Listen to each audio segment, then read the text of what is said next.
If you need more leads, more sales, or more funding sources for your business, build your referral network. Here's how to do it. One of my first bosses and mentors in investment banking, his name was Tom, and he told me that the way that he built his business was a combination of direct outreach, so prospecting, mailers, telling people about all the successes that are in the industry that he's been participating in, but also building his referral network. And what that consisted of was taking 3 people out to coffee or lunch every single week. Not a whole lot of commitment there, meaning it's probably an hour or so a day, 3 days a week. And so the compound effect of him doing that each and every week consistently, 3 people a week with coffee and lunch, led to him being seen as the expert in his particular field. So that's what building the network effect can do for you. It doesn't matter if you're selling insurance in the middle of nowhere. It doesn't matter if you're trying to raise $1 billion fund and get a ton of investors from around the world. People need to know who you are, trust that you're doing what you need to do every single day, and also just trust that you're going to be here in a year if they give you money or their business. So here's the most basic way to start to build your professional network using a combination of online, social media, and just good old-fashioned professional networking events. So first of all, why? And why do you need more contacts if you're looking to build your business or get funding? Well, the most important thing to know is that referrals can very quickly become your number one source of new business, especially if that business is built on direct trust. Now, don't get me wrong, you should still be prospecting, advertising, marketing, bringing people into your sphere, into your circle as much as possible, but never underestimate the power of an intentionally built referral network. Okay, so the thing is, your vendors also sell through you if you're reselling products, if you're in insurance or technology. So why can't you start to do the same thing? Build your own power channel, as I like to call it.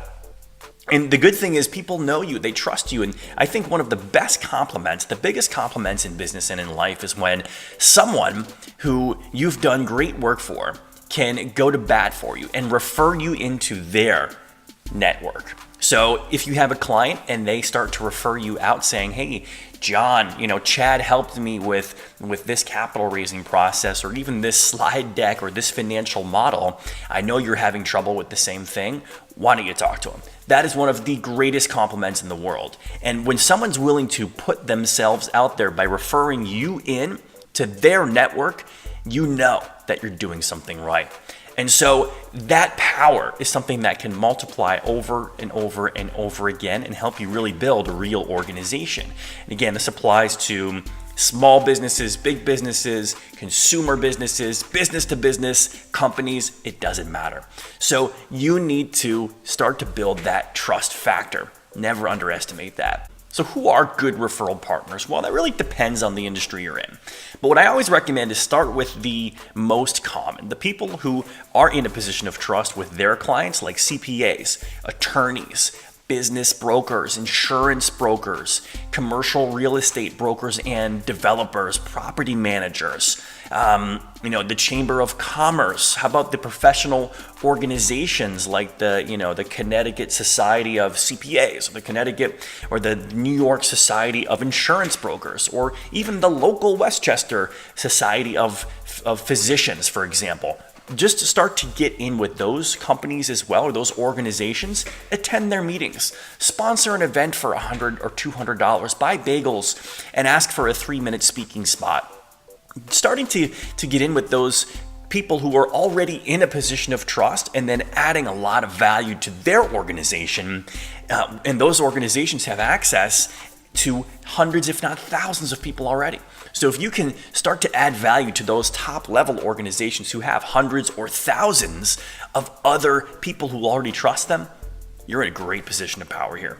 So how do you connect with people like this? Well, number one, I always recommend you fix up your LinkedIn profile. All right, so new image. Don't do something like this guy right here where he's got a bunch of beers and he's cooling off his face. Looks like he's on the beach partying. running around like a maniac. I know that you're not in this position, but fix up your LinkedIn profile. Have someone take a professional photo of you. Go to the mall, JCPenney, if they still do that, and have them just take a photo of you. It might be Macy's, I'm not sure. Take your iPhone. An iPhone's one of the best photography tools right now. And you can take a quick image. Have someone take a photo of you against a white wall or against a natural background like this, or even a building or a city background, something professional. All right, you fixed up your LinkedIn profile. Make sure it tells your story. There's plenty of YouTube videos, and I'm going to be creating a series that'll help you fix up your LinkedIn profile as well. Number 2, send very simple and direct emails to people.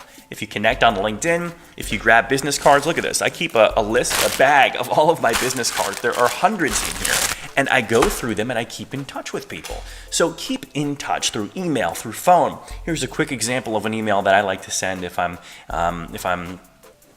contacting someone for the first time, if I see that they're doing some great things in the news, or an even simpler email if you already know the person is, hey, I met you at this event. Why don't we catch up for coffee? So just pause the video and take a look at this email if you want. And finally, meet people. Just go and meet people, right? People in your industry, people of influence, anybody if you're just getting started. Go to meetups. See if there's a local doctors meetup in your city if you're serving doctors. Go to just a local business growth meeting or event on Eventbrite. So check that one out. Meet people out. There's nothing wrong with spending $3 or $4 a couple times a week to go and meet someone for coffee, buy their coffee for them.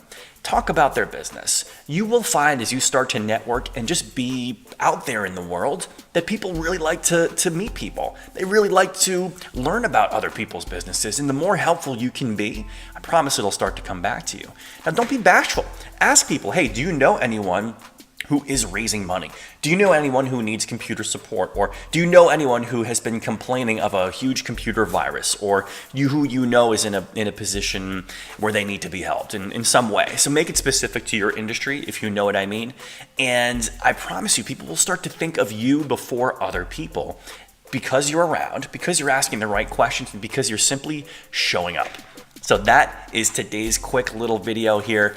Build your referral network, get on LinkedIn, get out there in the world, start to look for people who you can help and who have a similar audience to the one that you serve. And I promise you, the more connections you can make within those networks, the more likely you will be seen as the first person someone thinks about when they have that problem, when they need insurance, when they need an accountant, for example. All right, everybody, I hope this helps. Again, I'm Chad Pavel, the Entrepreneur's CPA. Hit us up at pinewoodct.com or leave a comment here in YouTube. I would love to help you out. Talk to you soon. Happy selling. Have a great week.